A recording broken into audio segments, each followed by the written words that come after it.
taknemmelig, men aldrig tilfreds.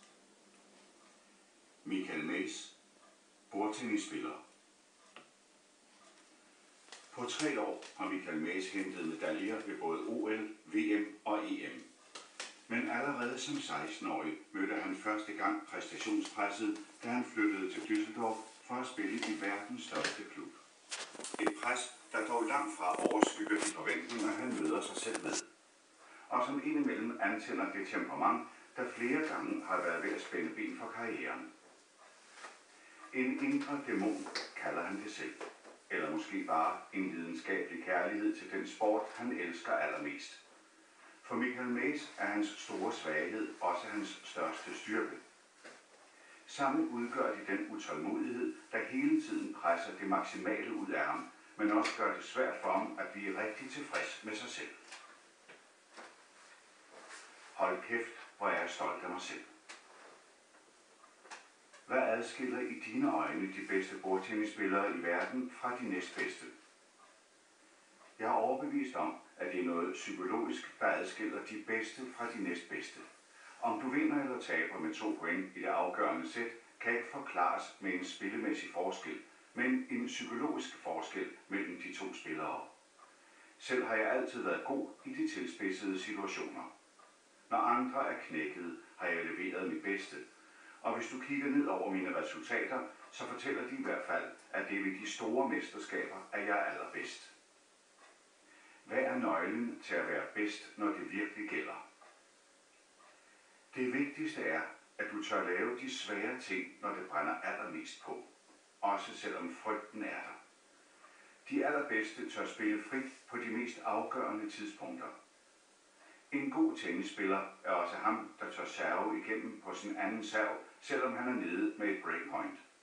Og ja, du kommer der til at lave en fejl og tabe kampe på det. Men spiller du 10 kampe, vil det mod i længden komme dig til gode. Til gengæld vil du altid tabe på den lange bane, hvis du prøver at fedte dig igennem. Den tankegang er for mig ren gift. Det værste du kan gøre, er slet ikke at forsøge, fordi du er bange for at mislykkes. Hvor kommer den frygt fra? Frygten kommer fra, at jeg vil det så meget, at jeg bliver bange for at tabe.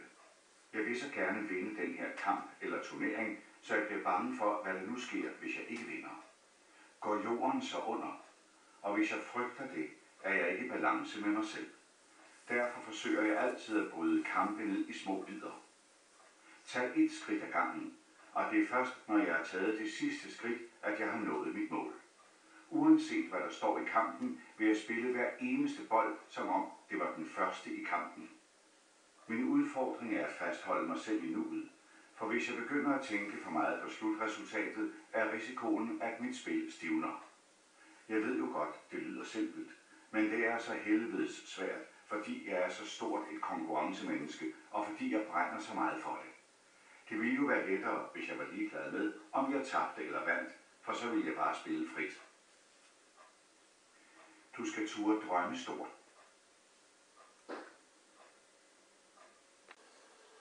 Michael Mays, bordtennisspiller. På 3 år har Michael Mays hentet medaljer ved både OL, VM og EM. Men allerede som 16-årig mødte han første gang præstationspresset, da han flyttede til Düsseldorf for at spille i verdens største klub. Et pres, der dog langt fra overskygger de forventninger, han møder sig selv med. Og som indimellem antænder det temperament, der flere gange har været ved at spænde ben for karrieren. En indre dæmon kalder han det selv. Eller måske bare en lidenskabelig kærlighed til den sport, han elsker allermest. For Michael Mays er hans store svaghed også hans største styrke. Sammen udgør de den utålmodighed, der hele tiden presser det maksimale ud af ham, men også gør det svært for ham at blive rigtig tilfreds med sig selv. Hold kæft, hvor er jeg stolt af mig selv. Hvad adskiller i dine øjne de bedste bordtennisspillere i verden fra de næstbedste? Jeg er overbevist om, at det er noget psykologisk, der adskiller de bedste fra de næstbedste. Om du vinder eller taber med 2 point i det afgørende sæt, kan ikke forklares med en spillemæssig forskel, men en psykologisk forskel mellem de 2 spillere. Selv har jeg altid været god i de tilspidsede situationer. Når andre er knækket, har jeg leveret mit bedste. Og hvis du kigger ned over mine resultater, så fortæller de i hvert fald, at det er ved de store mesterskaber, at jeg er allerbedst. Hvad er nøglen til at være bedst, når det virkelig gælder? Det vigtigste er, at du tør lave de svære ting, når det brænder allermest på. Også selvom frygten er der. De allerbedste tør spille frit på de mest afgørende tidspunkter. En god tennisspiller er også ham, der tør serve igennem på sin anden serv, selvom han er nede med et breakpoint. Og ja, du kommer der til at lave en fejl og tabe kampe på det. Men spiller du 10 kampe, vil det mod i længden komme dig til gode. Til gengæld vil du altid tabe på den lange bane, hvis du prøver at fedte dig igennem. Den tankegang er for mig ren gift. Det værste du kan gøre, er slet ikke at forsøge, fordi du er bange for at mislykkes. Hvor kommer den frygt fra? Frygten kommer fra, at jeg vil det så meget, at jeg bliver bange for at tabe. Jeg vil så gerne vinde den her kamp eller turnering, så jeg bliver bange for, hvad der nu sker, hvis jeg ikke vinder. Går jorden så under, og hvis jeg frygter det, er jeg ikke i balance med mig selv. Derfor forsøger jeg altid at bryde kampe ned i små bidder. Tag et skridt ad gangen, og det er først, når jeg har taget det sidste skridt, at jeg har nået mit mål. Uanset hvad der står i kampen, vil jeg spille hver eneste bold, som om det var den første i kampen. Min udfordring er at fastholde mig selv i nuet, for hvis jeg begynder at tænke for meget på slutresultatet, er risikoen, at mit spil stivner.